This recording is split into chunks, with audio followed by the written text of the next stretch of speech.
If you're at all, oh, now we're recording. Okay, all the jokes stop now because we're recording. No, I'm kidding. Okay, so all I'm saying is that you should always, if there's any place in the law where you're like, I don't know, I want a little peace of mind, then you should call us right then and there because I don't want you taking an action you're shaky on, ending up with an accidental violation. That would be too bad, right? And indeed, a lot of people want to. Here's why people use us, I think, for advice. One of two reasons. Either because they're sure the thing they can do, they just want to know in writing they can do it. So maybe they can show their nosy neighbor that they got advice. So now they can get off their case, right? Like, hey, quit saying that's a conflict of interest. I had it analyzed. It says it's not, right? I can vote on the thing. But also, they use us in those shaky cases where, like, I don't know, right? And then you call us, we give you the stuff so that you never have to worry about an enforcement case. And that's probably the third prong of this is enforcement, right? So you can't really have a good ethics agency, a well-functioning ethics agency without enforcement, right? And that used to be very common, like in the mid 20th century, and that you still see some outfits like this in some, I think generally smaller jurisdictions across the country, but where you have an ethics board, they give these rulings, but they have absolutely no enforcement power. So if the public official doesn't like the advice, they're like, okay, thanks a lot. I'm not listening to that, right? And that's you know what they call that in the biz? They call that a toothless tiger, right? Which is a stupid metaphor. It's stupid. It's stupid metaphor. Why? Why? Because I want you to imagine being locked in a cage with a toothless tiger and seeing how fast you get gummed to death, right? They have really strong jaws, right? I think what they meant was like it's a tiger that has lost its maybe a vegetarian now and is sedated quite a bit. But that didn't sound as good as toothless tiger, right? They got the alliteration there. So in any case, we have enforcement, and we have enforcement cases every year. And every once in a while, we do get an enforcement case against a community board member. Just so you know, I might even mention a couple today.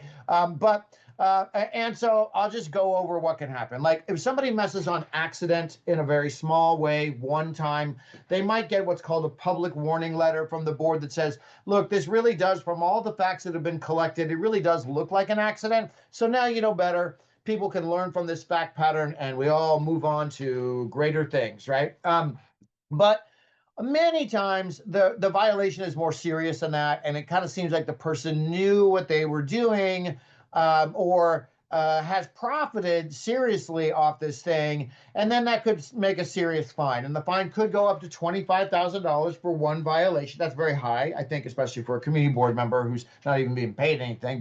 And so I haven't seen a $25,000 community board member case, but I wouldn't want anybody to be a test case. So that's why, we take this seriously. And then criminal prosecution, that's not us, right? That just means the DA's office has stepped in and said that thing is so bad that we're going to devote an assistant district attorney is going to prosecute that as a criminal offense. And then, people get whatever they get. If they get convicted, they might get jail time. They might get higher fines. Never happened to a community board member. It has happened to some other, tend to be high-level public servants. Man, the only two ones I can think of are like Giuliani throwbacks, right? There was one guy, Bernie Carrick. I think we all remember him, right? Because he had so many lives, right? Like he got out of jail the first time, and then he was an advocate for prison reform, which is wait, who's doing this? Santo. I guess that happens a lot. Like I didn't know how bad it was in those prisons. Like I mean, a lot of us kind of figured out it was bad. We were advocates for reform before, but whatever. You're late to the party, fine. And then he had a kind of a third act with working with Giuliani again and some of this January 6th stuff and whatnot. Carrick just died recently, so may he rest in peace. But he was a person who was prosecuted criminally by the Bronx DA for criminal violations of the complex law, receipt of gifts and some other stuff. And then there was another guy, also Bronx DA case, Anthony Serra, who was working for the corrections department, again, during the Giuliani years, for misusing staff to work for a campaign and then also to remodel his house. And it was like a lot of misuse of the staff. I mean, for it to rise to the level of criminal, must have been a lot of corrections officers he was misusing. But in any case, those are kind of two notable criminal abuse cases. Never seen it with a community board member. Okay, so let's start off not with voting, though. Let's start out with political activities because we got another political year here. It's just about to wrap it up. So I just want to make clear, friends, that for the purposes of political activity, what we really mean is like I would like to hew the distinction between political activity, which is um, uh, partisan electioneering, like electioneering to get somebody elected or reelected, or maybe to say yay or nay on a ballot referendum, for example. We call that political activity. Then there's politicized activity, which is rallies that one could go to that are not about getting someone elected or reelected. Now, an elected official may have a strong point on that, like more housing, less housing, more housing, but not in my neighborhood. I think those are the three choices we generally hear, right?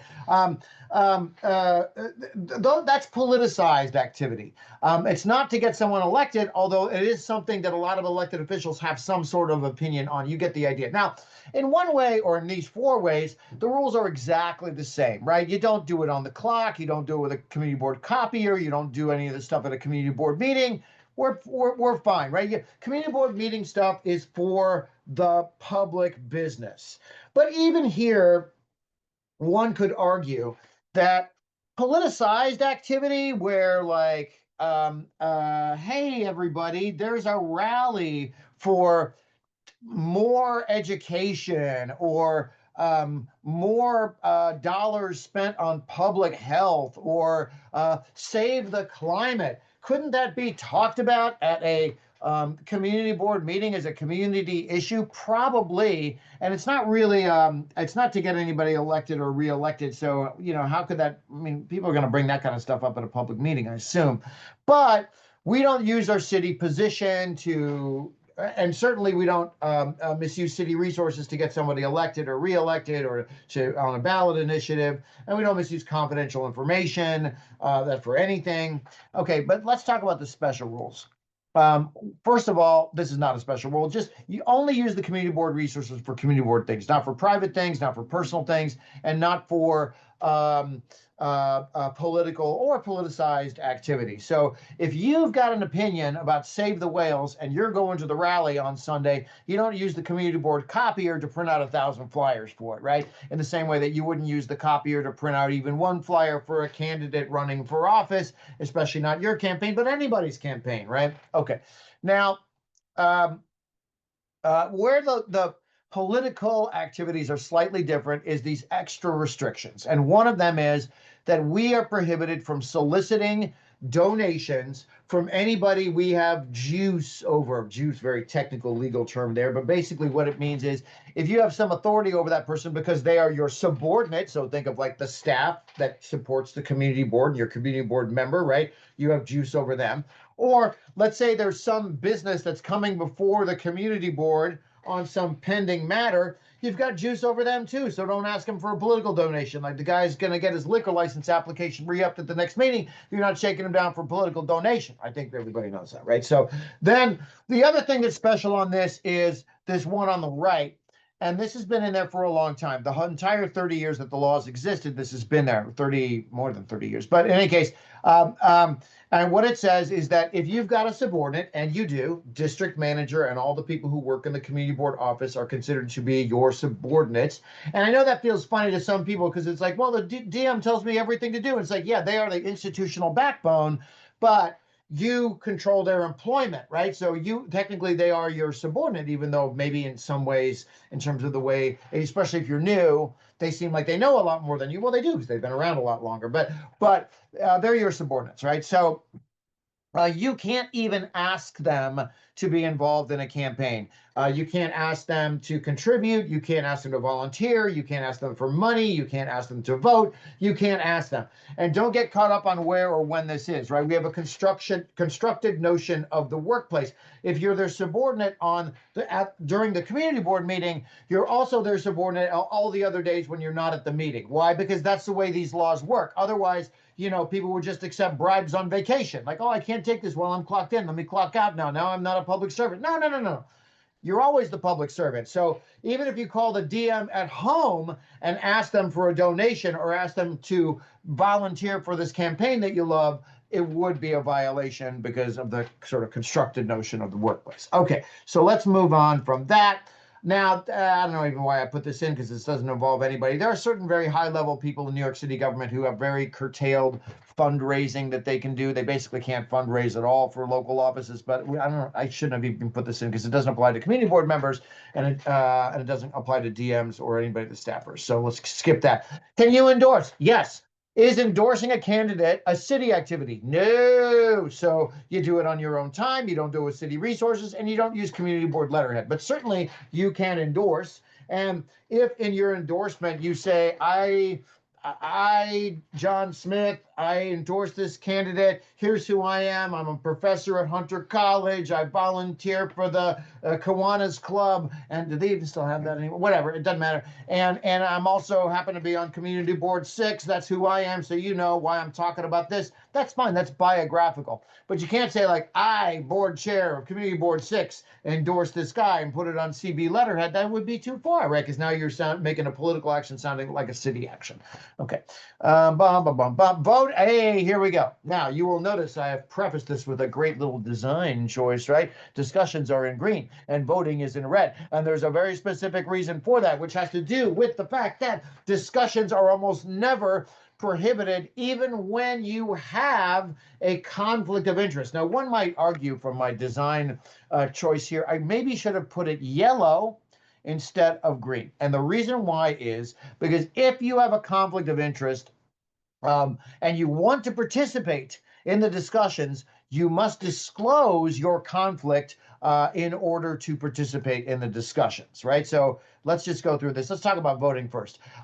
You may not vote when you have a conflict of interest. Okay, there you go. That is the heart of this thing. And I told you, this is what we're going to spend the most of our time on. This is the most important thing. I hope everybody's paying attention now. You don't vote when you have a conflict of interest. There you go. And the end. Yay! No, no, no. Oh, I'm just kidding. We're not done yet, but because we got to talk about a few more things.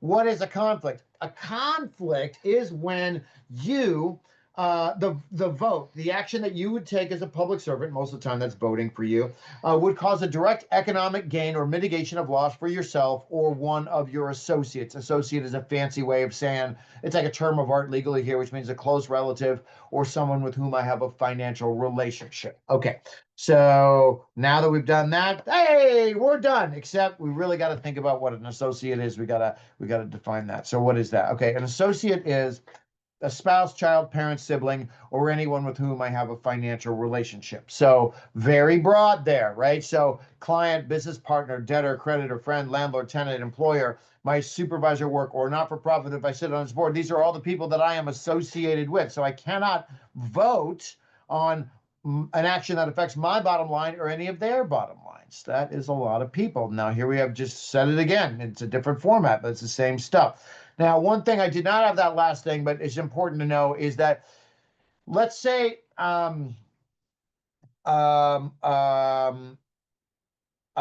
you are employed by a not-for-profit, and I'm looking at this one right here. You're employed by a not-for-profit, right?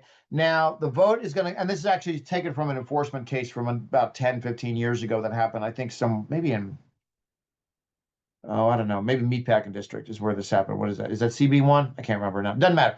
Anyway, what came up was there was a community board member, and he was the paid president of a not-for-profit. And he knew that he couldn't vote on any stuff related to his not-for-profit, right? He would discuss, don't vote on that kind of stuff. But there was something that came up for his not-for-profit was basically funded by two sources. And so, way over a 10% threshold.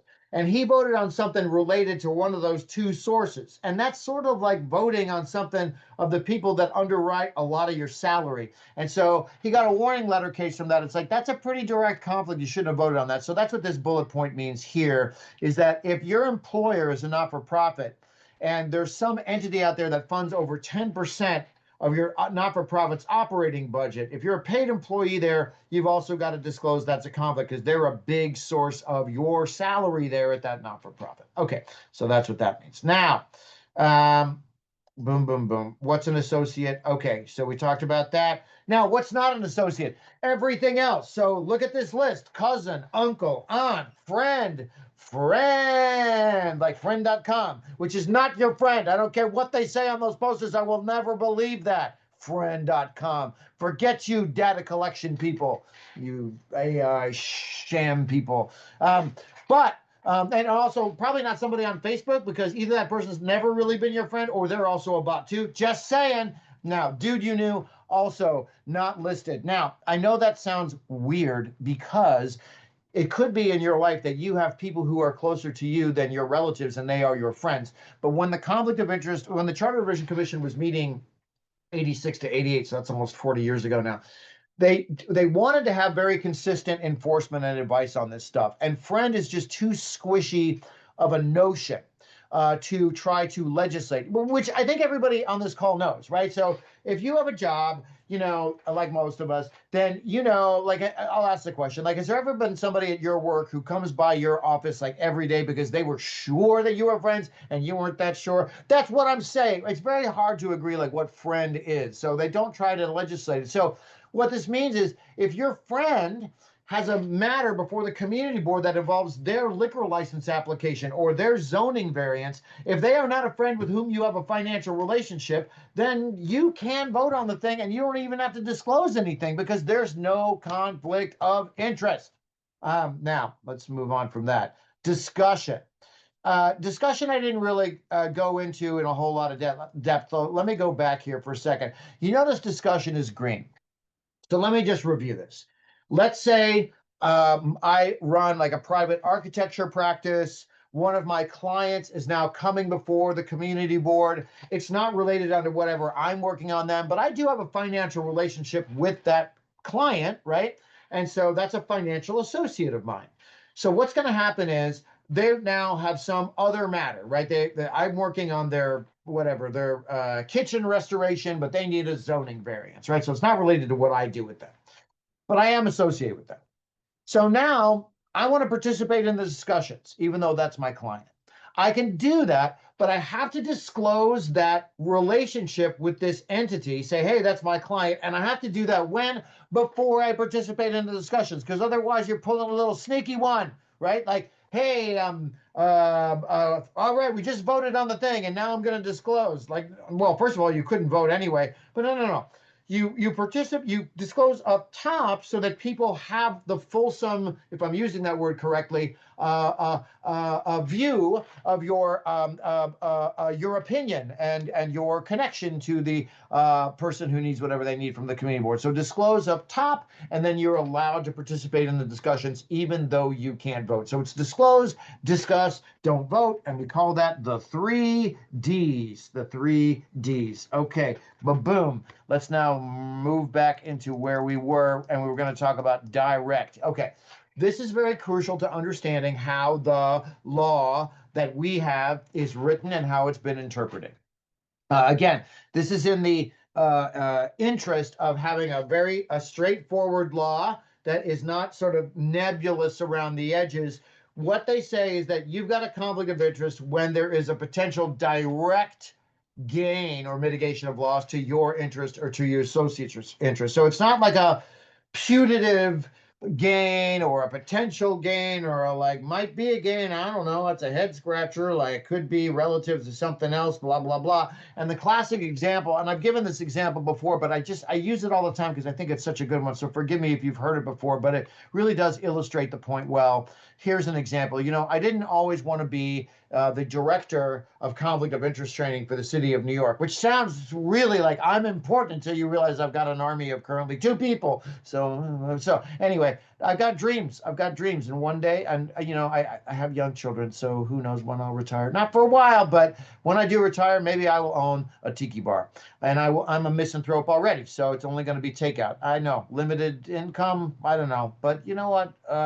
That's my choice. So anyway, I'm on a tiki bar. I own a tiki bar now. And in my retirement, I'm also on a community board. And that's great. You want a guy like me, a guy who knows all about the conflicts of interest and hopefully still remembers. And so the question is, can I vote on my own liquor license application? And the answer is, of course you can't. Of course you can't. It's your bar. It's your bar. So when my liquor license application comes for the re-up and the community board is going to go yay or nay, and then that recommendation is going to go to the state liquor authority, I've got to say, hey, that's my bar, and then I'm free to participate in the discussions like everybody else. Like, what a beautiful, beautiful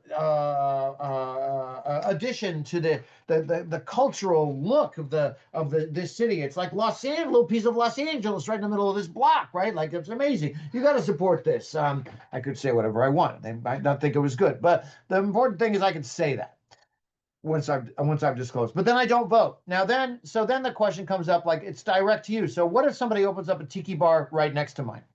And wow, that looks a lot like my, hey, all right. I may sue these people for some sort of like intellectual property theft, but I don't have a conflict of interest issue here. And so may sound crazy to people, but this is true. I do not own this bar. So there's no direct link between me and my competitor. So can I vote on somebody who opens up a tiki bar on the same block as me? You bet I can, because I have no economic interest in that bar. Now you might say, oh, maybe I have, maybe I want them to succeed because then it'll bring in more people who love tiki bars, right? Or you might say, maybe I want them to fail because I don't want the competition. But that is whatever effect that's going to have on my bar is not direct enough to cause a disclose, discuss, don't vote. And therefore, I am allowed to vote on this thing, even though it would seem like, it might have an effect down the line on competition, but we don't even know what that's going to be. Okay, so this has been thought about in various sort of ways that have built the evidence of the board's edifice of the board's jurisprudence over the last 30 years, where people have asked these kinds of questions like, there's a big upzoning going on in my area, right? Thousands of properties are affected, and I own one apartment in one building. Am I allowed to vote on that? And the answer is yeah, because the upzoning was not direct to you. You are like a little bit of just an ancillary effect to this thing that's got really no one was thinking about your property. So you can vote on the thing, and you don't have to disclose, discuss, don't vote. Whereas if you own a house in the neighborhood and you need a variance for your property because you want to build another floor, of course you're going to disclose, discuss, don't vote, because that variance is all about you and your property. So you disclose, that's my bar, discuss, free to participate, discuss, and then discussions, and then you don't vote. Okay, boom. Now, another example. What's this example? I can't remember now. Oh, yes. Let's say I was sitting on the board of MoMA for my graphic design expertise, obviously. So here, I'm probably not being paid to be on the board, right? So it's not that they're an employer, but I am associated with a not-for-profit because I have legal obligations to the not-for-profit under state law. It's duty of care, duty of loyalty, duty of something else. I don't remember, but it's all regulated by the State Charities Bureau, just James's office. So you can look it up. So it's the same thing. Like if this community board is voting on some kind of direct request for MoMA, like we want more funding for MoMA, for example, or something like that, or MoMA's building an addition, so they need a variance or whatever. Or maybe they need they're shutting down the rooftop, I hear, right? So maybe they need something from, I don't know, it doesn't matter, right? Whatever it is, if you're going to vote on it's related to MoMA because you sit on the board of MoMA, you're going to disclose, hey, I'm on the board. Then you're free to discuss, and then you don't vote on the thing. Okay, so far so good. And now let's talk about one that's very different from these two, even though the outcome is exactly the same. You're going to disclose, discuss, don't vote. So the question is, what if I work for a government agency? Okay. So if you work for a governmental or a quasi-governmental agency, then again, and now your community board is voting on something that's going to go directly to that agency, like a service request or something, then you're going to disclose, discuss, don't vote. So you got any city agency of New York City, any state agency, then you got these quasi-governmentals like the UN and the Postal Service, and here's the whole list, right? Any federal, state, or local agency, any public authority, so think like MTA, Hudson Yards Development Corporation, things like that, CUNY, SUNY, UN, Post Office, charter schools, local development corporations, or the Brooklyn Public Library, Queens Public Library. Probably not an issue for anybody on this call, I'm guessing. Then you disclose, discuss, don't vote. Now, why is this? The reason why this exists is because the classic example is, let's say, I'll use the Department of Transportation. Let's say I was some kind of project manager at the Department of Transportation. And now, we got one of those incidents where, we want a speed bump on the street because there's too much, whatever, dirt biking, drag racing, whatever they're doing. And it's not a bus lane, so we think we got a decent shot. So we're going to ask the DOT to do this thing. That's a request, a service request. We're going to DOT. Now, I work for DOT full time. They are the people who pay me to work 40, 50 hours a week, whatever I'm working. The votes of the community board are supposed to be untarnished by any sort of penumbra, right?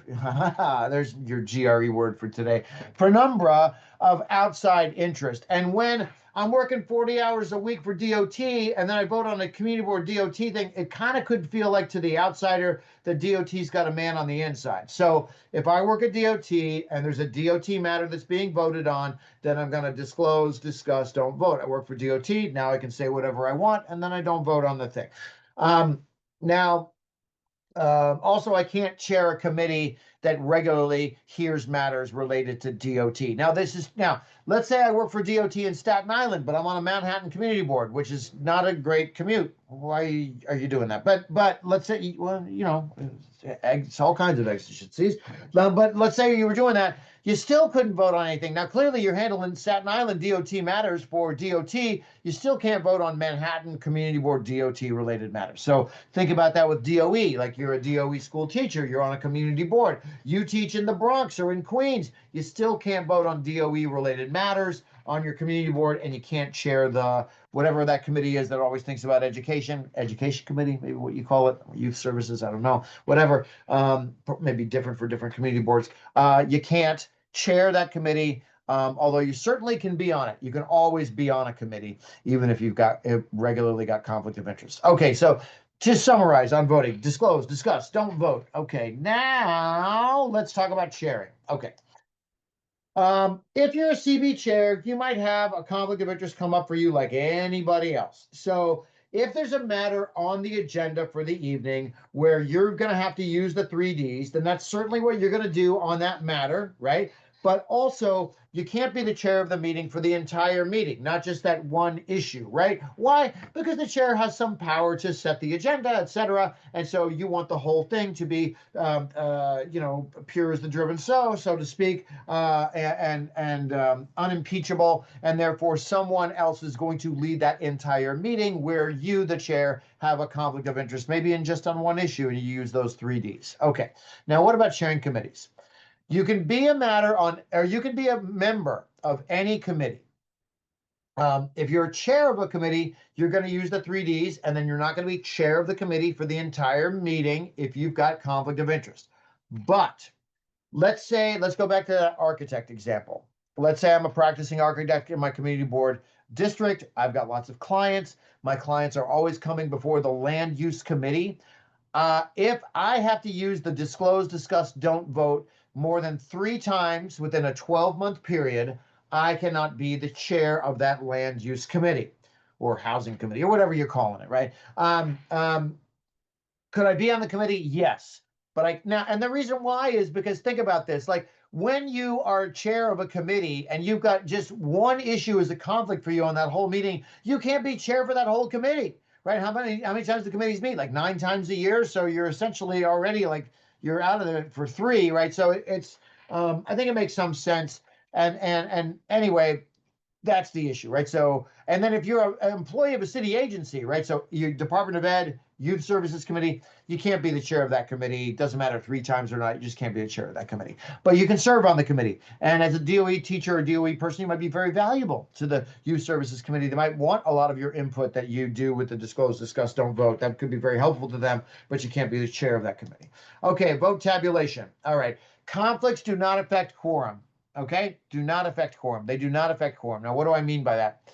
They might affect how many yes votes you need to pass an issue, but they don't affect your quorum. So let's go through this a little bit. Quorum is like 50% plus 1, right? So let's say 26 people show up. Hallelujah, we're going to do some business tonight. And now a matter comes up on the agenda and there's 3 community board members who've got conflicts where they've got to disclose, discuss, do not vote. All right, let's play these numbers out a little bit.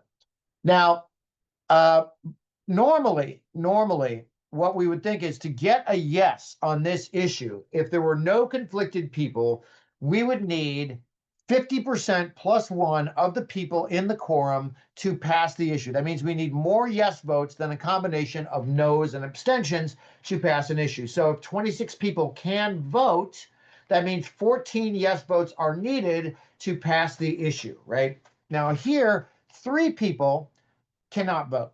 And how does that affect us? So these people want to participate in discussion. So they're going to discuss. Then they're not going to vote, which means now there are only 23 people in this room who are eligible to vote.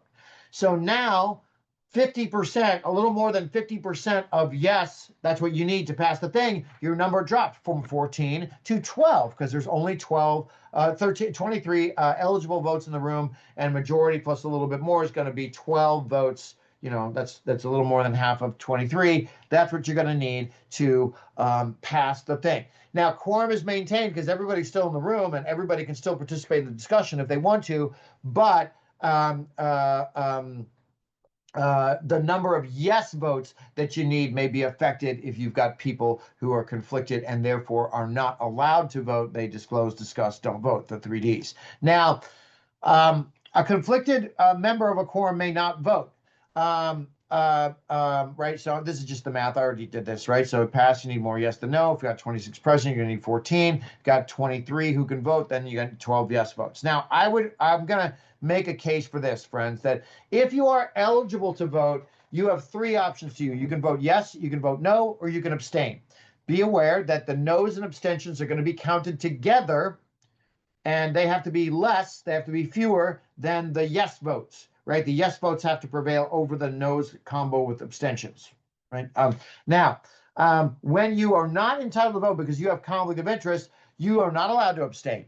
You don't vote yes, you don't vote no, you don't abstain. Why? Because you cannot vote. Abstaining is something that only is available to someone who is qualified to vote because they do not have conflict of interest. So in your record keeping, and I think most people are doing this now because I've been harping on this for like 10 years, is when people are not voting due to conflict of interest, don't call that abstention, because now you've got 2 different kinds of abstentions you're recording. One is the abstention that a qualified voter can do, and the other one is an abstention that a non-qualified voter is doing, and I think that's confusing. So you could list them as like did not vote due to conflict of interest, which they disclosed, or blah, blah, blah, I don't know, but something maybe more trippingly off the tongue than that, you can figure it out.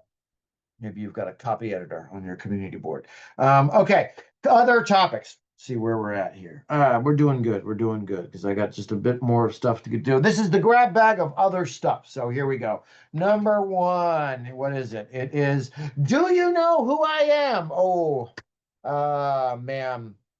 Have I ever been tempted to say that? Have I ever been tempted to say, yes, I have. And you know what's kept me from doing that is because I know that if I actually ask that question, almost everybody's going to go, no. And then I'll say something like, well, you know, I work for the Conflict of Interest Board, and they're going to go, that sounds like not a real thing, right? So I would probably, this would not happen to me probably. But what I'm suggesting to you, my friends, is that the do you know who I am question is the best left in your head voice, not out loud, because it often turns out to deliver suboptimal results, we might say. And so using one's community, invoking one's authority or position or stature as a community board member to get free stuff, to get special treatment, to get a special dispensation is the kind of stuff I'm talking about. Please do not do that. To get into the club, to get out of a speeding ticket, which, you know, a former city council member did try, right? And that did not go well for them.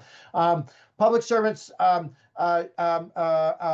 should not I mean, look, they went on, they've got a fine career, right? So I don't want to make too bad. Like, they paid their fine, they moved on. But that did happen to one elected official a while ago. Okay, so public service shall use or appear to use their position for private financial advantage themselves or associates. Okay, so I think we get all that. A city email, city resources, city website, city social. All of this is in furtherance of the community board's work and not promoting our own businesses or our political allegiances or other kinds of stuff like that. Okay, so now this dovetails nicely into a discussion of gifts. Now, what I should say about gifts up top is this. At first, it sounds a little bit crazy. What the gifts rules say is that as a public servant, you and I are prohibited from accepting valuable gifts from people doing business or seeking to do business with the city. Now, that makes a lot of sense for a full timer like me. And it really makes sense when you think about it from a practical standpoint, because there are social exceptions. Like if your wife wants to give you an anniversary gift, your best friend from college wants to take you out for your birthday or whatever. These are things that are usually allowed. Why? Because the reason you're getting the gift is because there's a compelling social reason that predates your community board position. And that's true for all of us, right? So, and besides that, who's trying to hook you up? Like, I mean, look, it's a little crazy, but like, if somebody approaches you off the street, then you don't know them and they're not approaching you because of your city position and they're like, hey, how would you like to come to dinner with me? I'll pay for everything. You should run. You should run, right? Do not go with them. That's weird. Um, and so in that way, it kind of makes sense. Like, don't take stuff when people are trying to hook you up for who you are. But here we have to be a little bit more kind of think about like, look, you've got a life, you've got a rich outside life. This is just your part-time volunteer thing. So I think what we need to think of practically is what the gift rule really means, I think, for a community board member is you don't shake people down to get free stuff, obviously, and you don't accept people stuff for yourself or for your associates from people who have matters before the community board. And here's why, and that's why I've got this following example, right? So people like here's in the green, we have Juan's a community board member for a long time. He's been a regular at the Dinos. Who knows why it's called the Dinos? Maybe because they got a picture of Dean Martin in the thing. The Dinos at a bar in his neighborhood. And occasionally the bartender buys Juan around. Now, Juan's a circumspect guy, so he's like, oh my God, like if I take the free round after I bought a couple rounds, like am I, because I'm a community board member, am I going to get in trouble? And the answer is no, Juan. And the reason why is because the bartender is not doing that because you're a community board member. The bartender doesn't even like you, Juan. They are doing it so you buy more drinks, so you give him more tips, right? They do it to anybody. That's the way the bars operate. Now, contrast that with Juan receives an invitation for a free dinner at the North Star, a new eatery in the neighborhood where he's a community board member seeking a liquor license. Like, hey, why don't you come down to our business for a yummy fact-finding mission? This is what's going to send us onto an enforcement case. And we did have this as an enforcement case in the meatpacking district in Manhattan, where there was a community board member who accepted some free dinners and a couple of years of free membership from Soho House, which I think is closed since then, but a club apparently that was featured I had never heard of, but a club that I'd never heard of that was featured in Sex and the City, a show I have never seen, but important to a lot of people, right? I don't want to discount that. And he admitted in the disposition that he basically got hooked up with this free stuff because he was a community board member, and the Soho House in some periods there needed things from the community board. All right, so it's happened. It hadn't happened a lot, but it has happened. Okay. Uh, if you are an architect, a lawyer, an accountant, an engineer, someone with a private practice, remember you can't wear two hats. You are always a community board member when you attend these meetings. So to the extent, and this was an enforcement case a few years ago, there was someone who was involved in like a not-for-profit in North Manhattan. There was some contention about whether that not-for-profit was, I don't know, providing equal access or whatever. The not-for-profit had an opinion. They thought that they were. There were people in the community who felt that they weren't. That's a legitimate beef between two parties that they hopefully came to some understanding on. Now, some of that misunderstanding then came before the community board member where this employee of the not-for-profit served. That she then served as her employer's advocate at public meetings before committees. It was like, as an employee of this not-for-profit, let me tell you, she basically was their advocate. Now, if you're an employee of that not-for-profit and we're having the community board meeting, could you as a member of the committee or as a member of the community board, if the issue comes up for discussion, could you disclose and then make your case like, hey, look, I'm here as a community board member, but here's my honest opinion on this thing. Like, I know there's a disagreement, but I have an opinion. You could do that, right? But that's your opinion as a community board member. You don't represent your private employer or your private client in their matters before the committees or before the community board. And if someone else from your firm, let's say you're an architect or a lawyer, for example, and some partner, let's say you own the firm, and some partner from your firm is going to represent that client instead of you, you need a waiver from us to do that. Do not have your firm that you are you're a partner of represent your private client before your community board unless you get a waiver from COIB first, because we'll set up like a public waiver, which puts up the appropriate firewalls. That way, that person can still get their stuff done before the community board. They can get representation from your firm, but everybody understands that you were far out of it, and these are the mechanisms that kept you out of it, and that preserves the integrity of the decision making in the community board process. Okay. Also, okay, yeah, we just went over that, and now, okay, so we went over this. Community board staff, remember, are your subordinates, so you can't use them for personal errands. You can't use them. You know, we had a case where somebody was looking to maybe buy a business, and they want to know about the viability of the business, and that business had come before the community board, and then that community board member made one of the staffers in the office like look up certain data about that business. That's a misuse of the staff, and even paying that staffer on the outside to do it. Like, hey, I know that's not your job, so I'll pay you. Now, you can't get into a financial relationship with anybody in the CB office. You also can't solicit them politically, and then close relatives of you can't serve as CB staff for, I think, what are pretty obvious conflict-related reasons. Now, there was a time during the Corey Johnson years where community boards were actually getting a bit of dough themselves to give out to not-for-profits, not going like, hey, DCLA, give money to them. Hey, DYCD, give money to them. They had some of their own money to give away. I don't know if you're still doing that.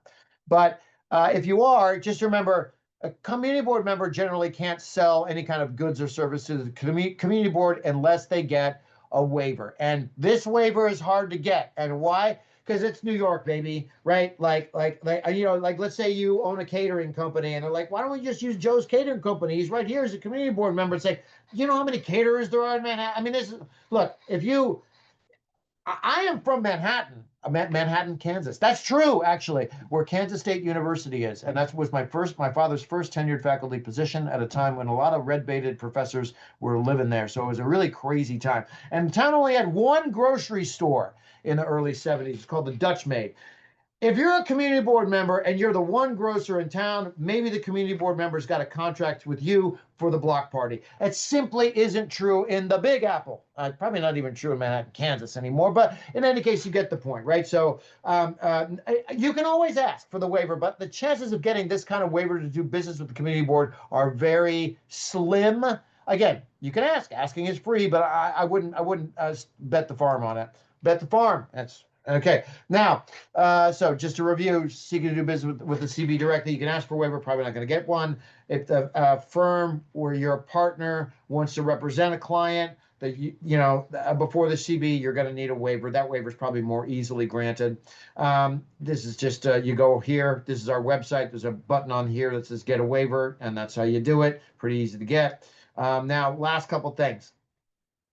There's this restriction about post-employment that says you can't discuss possible future employment with a firm you're currently dealing with in your city job. So here's the example. Columbia University is buying up or NYU, let's say, is buying up yet another piece of property somewhere, downtown. And and now that matter has some kind of pending issue before the community board, and you are applying to be a professor now at, let's say, Tisch or the Gallatin School, whatever, doesn't matter. And so you're in active negotiation seeking that job. You can't then also vote on any matter that comes before the community board. Or if you are going to participate in that matter in any way, even in the discussion, I think, then you're going to have to suspend your job search, which you probably don't want to do because it's like, like, hey, we got the ball rolling enough. They're really interested in me. Like, I don't want to suspend it now for some, matter that comes on the community board agenda, right? So I think it means like a full recusal, right? So here's Veronica, grammar guy who wrote the hypo, me. A professor of architecture, is a CB member on the zoning committee. Columbia University has a matter for vote. Veronica would like to apply for a tenure track position at Columbia School of Architecture. She's going to have to I think she should probably not even. Can she participate in the discussion? I don't know. If anybody's in this situation, like you're applying for some firm and now they want something before your community board at that moment when you're in active negotiations, please call us before you participate in discussions because I don't know the answer to that question. I should, but I don't. But I know you definitely can't vote on it. Okay, and yeah, so either use the 3Ds, right? Actually, it might be don't discuss, don't disclose, don't vote. That's actually more Ds, 5Ds, I guess. Or you got to suspend negotiations with Columbia, which you probably don't want to do. Okay.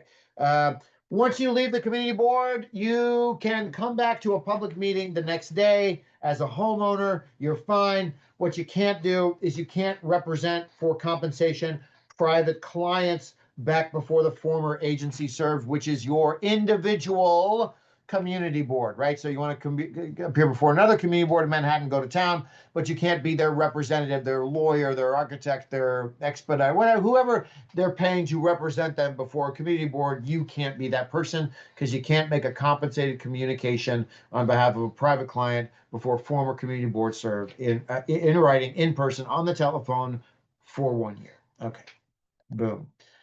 Here, there aren't any community board cases, but this is just a standard one that we've seen plenty of times with former public servants who were full timers. This guy left as a finance director of audits. He goes to work for a private tax consultancy because that's what you do, right? There's nothing wrong with that. That's the way nobody works in government forever except maybe this guy. But within 1 year of leaving, he contacts Department of Finance 8 times on behalf of private clients, probably asking for special consideration, other kinds of things, where he's asking for judgments to be made on behalf of clients.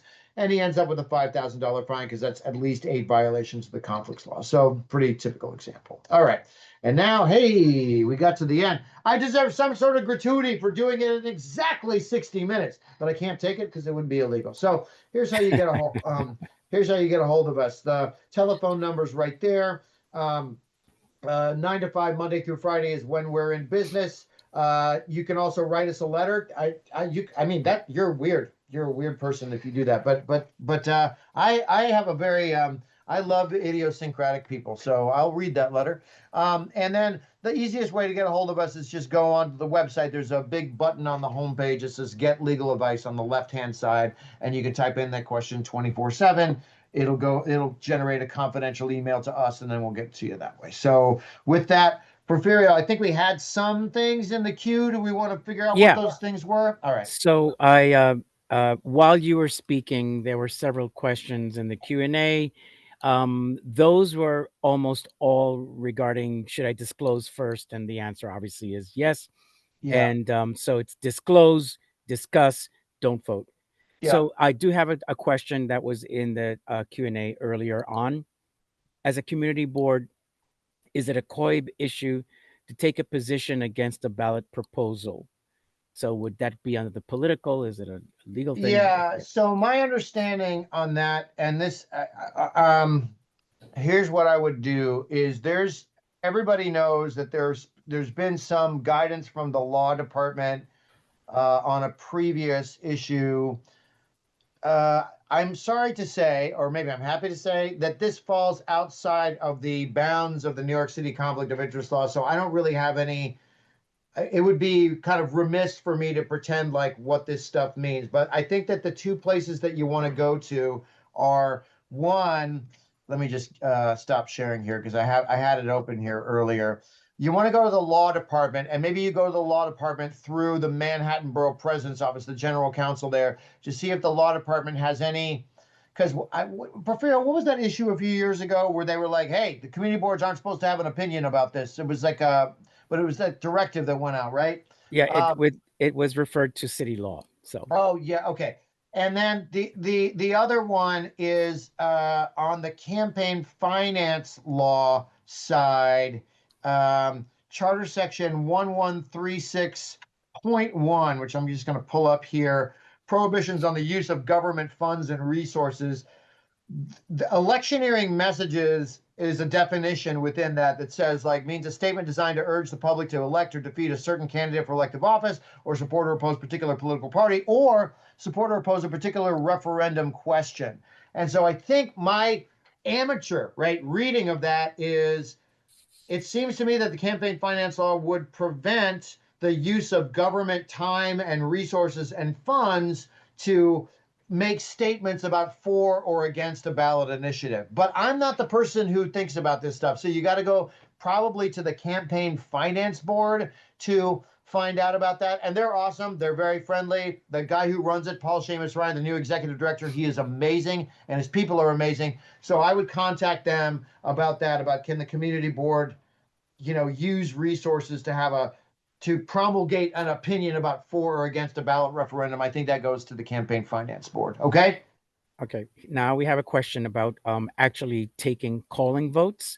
Should the call for votes therefore not call out recusal at the vote because the person should have disclosed at the start of the discussion?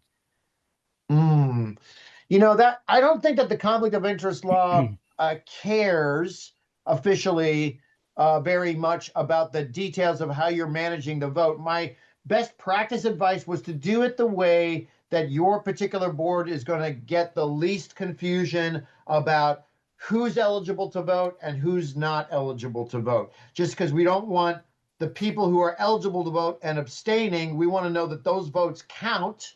And we want to know that all the people who participate in discussion who have conflicts, they're not going to do any kind of voting whatsoever. So whatever way you can do that on the housekeeping and the record keeping, I think there's lots of options. So, if you've got one that works for you now, if it ain't broke, don't fix it, but just as long as we're accurately counting, the thing that you don't want to have happen is that a person who can't vote because they've got a conflict of interest is listed as abstention, and now that abstention has been tallied with the no votes, and it might change the outcome of the vote on the issue because you've got to vote on something that they should have voted on, right? So that's the thing I'm worried about. All right. Another question is, how does the private employer rule apply when the community board member is a lobbyist on a cause they are pushing? Do they need a COIB ruling? Yeah, so usually a lobbyist would have a financial relationship with the entity who they're working for. So to the extent that now this doesn't happen, this isn't one-to-one, right? But let's say I'm a lobbyist. I've made some very different life choices, and I'm a lobbyist, and now I have a financial relationship with the client. And now the client has any matter that comes before my community board. It doesn't even have to be the one that I'm working on their lobbying campaign. It could be anything, right? Because they're paying me on the outside to be their lobbyist, I have to use disclose, discuss, don't vote. Now, let's say that there's what I want to be very careful about here, and maybe this is like an obvious point, but just to be careful, is that it could be that my organization that pays me, that I have a client, right? They're my client, my lobbying client. It could be that my organization also supports issues that are never going to have any benefit that redounds directly to them, right? So, for example, like let's say that there's a not-for-profit. They lobby on all kinds of veterans issues, right? And they're paying me to do that. So I know that if that not-for-profit ever has anything that comes before the community board where I serve, I've got a full stop, disclose, discuss, don't vote. Now let's say that not-for-profit one of the things that they're advocating for is because they've noticed that there's a lot of drug use in the veteran community. They think that more available naloxone is a great idea. They don't have their own naloxone program, but it's something that they've been very vocal about. They don't have a lobbying campaign. They haven't paid me to come up with stuff on this, whatever. They're not going to make any money whether there's more naloxone or less naloxone. They just think it's a great idea. Then I think just because my employer likes the thing, I'm not sure that you got to disclose, discuss, don't vote, right? So it's really got to be like, I've got to find, I'm a lobbyist, they're paying me, so they're my client. So anything that comes before this community board that directly affects that lobbyist, then I got to disclose, discuss, don't vote. That's the way I would parse it into those two different buckets. Okay, great. Uh, I know you very clearly answered this question, but I'm going to read the question That's anyway. fine. It seems like overkill to require a committee chair not to chair the whole meeting. Chairs do not have that much power in committees. Yeah, and I have heard that before, so I'm going to say a couple of things that are run the risk of being glib. Could it be that um,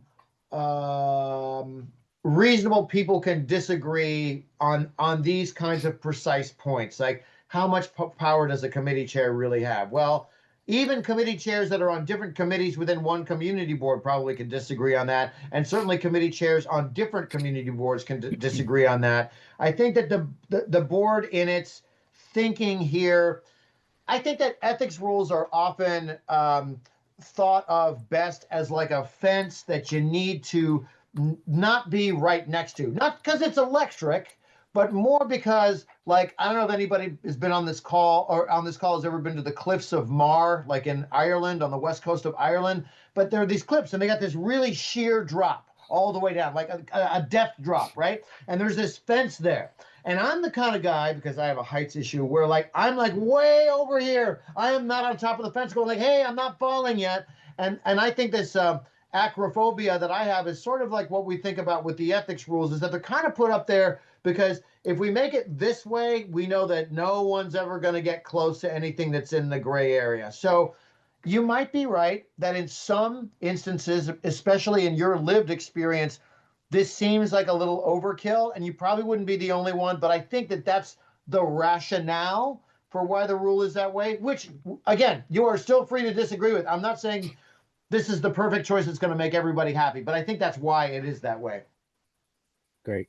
Another question is, may close friends of community board members serve as community board staff, or close friends of community board staff be community board members? Oh, such a good question. Okay, this goes back to the nebulous squishiness of the idea of friend, right?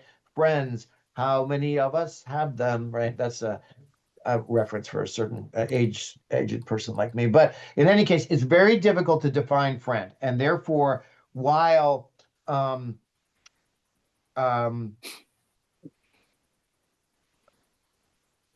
could you create a situation where a community board member, like it just seemed like a community board member was so close with one staff member that it started to feel a little weird, especially because it wasn't, then like that staffer kind of felt like they could do anything because what was the DM going to do about it? Because then, like, I don't know, like, I mean, we could tie ourselves in knots about that, but the, and certainly, could you imagine that kind of situation where the community board member exerted that kind of influence on behalf of their friend, where maybe then the appointing authority or the council member, the borough president was like, you know what, that doesn't feel right for this community board. It's really messing things up. Like that might be a place where a person might, be in some jeopardy, not from us, but just because it just feels like it's wrecking the place a little bit.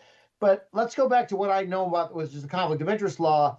Friend is just not in there. And so the idea that the only thing that you've got on the person is like, I think that these people knew each other from before or they're close friends, you don't have any kind of violation there. Now, the risk that you're running is there better not be an association though, because as soon as we find out that it's not friend, but it's roommate, right? Or it's somebody who co-signed on your student loans, or it's somebody else, now we're in a real problem. And we should also remember this, that if this community board staffer is whether or not they're friends with this community board member, they can't accept this community board member can't accept any gifts from this staffer, right? Because superiors can't accept gifts from subordinates, so this is going to impact their relationship a little bit, right? So in general, I would say direct law says it's not illegal for these two to be friends or for these two people to like each other, but there cannot be any association whatsoever, because that's definitely a violation.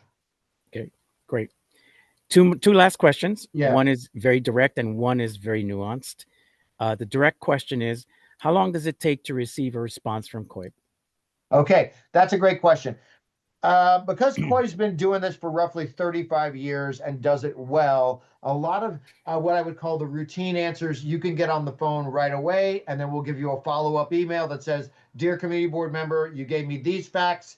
According to those facts, here's the analysis," and then we're going to document it in our legal advice case management system. We talked to you on this day. This is what we talked about. This is what our answer. That way you'll always know that we know what we said to you, and here's a copy of it, right? That can happen like in a day.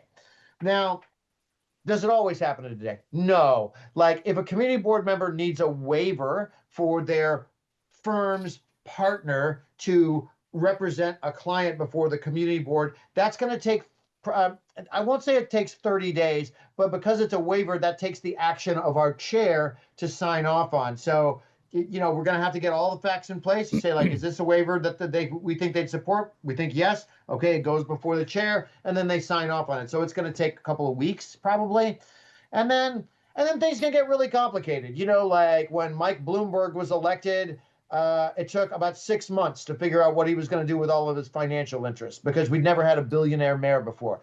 I'm guessing that's not going to be you. So it's not going to take us 6 months to get you an answer, but so it's going to be like probably immediately, probably at the most a couple of weeks, but mostly it's going to be within the week that you ask.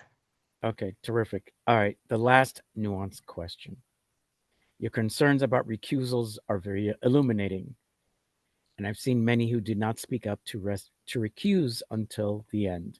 Are community board members required to state the nature of their recusal if they didn't speak up during the discussion? Oh, excellent question. Okay. And the answer is that there is an option that if you do not participate in the discussion and you do not vote, then you also do not have to disclose your conflict, because you have done neither of the two things, right? You didn't vote and you didn't discuss. But you have to make sure that you're not being counted as an abstention then. So you can say at the voting time, you can say, look, I didn't participate in the discussion, so I just want to say I got a conflict of interest, so I'm not qualified to vote. And then they won't count you in the tallying the vote as being one of those people who's yes, no, or abstain. So you don't have to disclose if you don't discuss. That is okay with the law. Great. Alex, I always learn a small nuance each time you come to us. Thank you so much for being here. Thank you, everyone, for joining us. Dawn, thank you so much for your assistance as well. I want to take a moment also to shout out my director, Eric Cuello, and his leadership. For those of you who may join us in the future, we have the following still coming up. Tomorrow, archiving institutional knowledge at 12 noon. And tomorrow evenings is going to be on combating implicit bias. Wednesday, we have an in-person with Homeland Security. That one you must register for in advance because it's going to be here at the office. And then equal employment opportunity that evening. On Thursday, using topography as a tool. And then that particular evening, navigating HPD and the DOB portals as tools. Alex, thank you again, as always. Everyone else, thank you for being here. These videos will live on our website at least through December 31st. All right. Bye, everybody. Thanks for being here. Have a great evening. Bye-bye, everyone.